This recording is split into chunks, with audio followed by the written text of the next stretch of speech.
फुर्सत से जहान भगवान तारा की रचले बड़े, भगवान तारा की रचले बड़े। बड़ा फुर्सत से जहान भगवान तारा की रचले बड़े। जाने कवाना साचा से, जाने कवाना साचा से रची रची के तोहके सोचले बड़े। बड़ा फुर्सत से जहान भगवान तारा की रचले बड़े, रचले बड़े।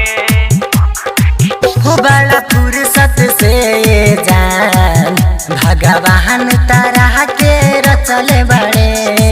जाने कवना साचा से, जाने कवना साचा से रची रच के तोहके सोचले बड़े।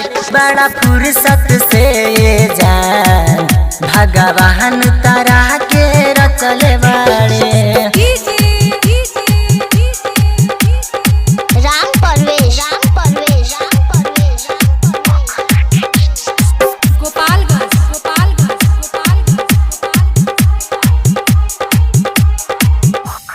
सेमर के फुलवा जस लागे होठवा के होठलाली। चांद भी फीका पड़ जाला जब चमके कान के बाली, चमके कान के बाली। हमारे खातिर धरती पर भेजल तोहे भगवान हो।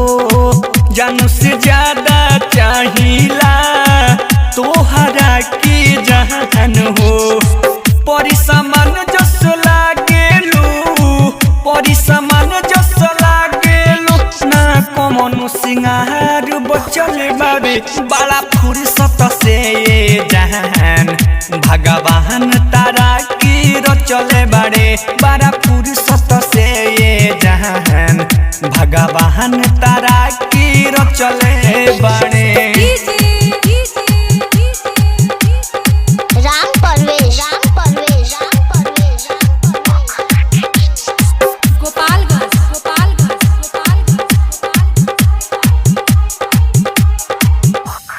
प्यारी जे कैलू हमसे त जिंदगी भसाथी निभई हो।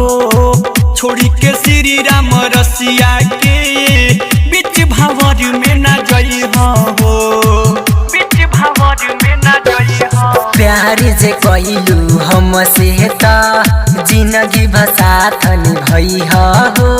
छोड़ी के मनीष राज के बीच भवर में न जई हो। हमारे भाग में रहलू तू, हमारे भाग में रहलू तू। इहे हाथ के रेखा में खचल बड़े। बड़ा फुर्सत से जान भगवान तारा के रचले बड़े। बड़ा फुर्सत से जान भगवान तारा के रचले बड़े। 95 043 21 7 12।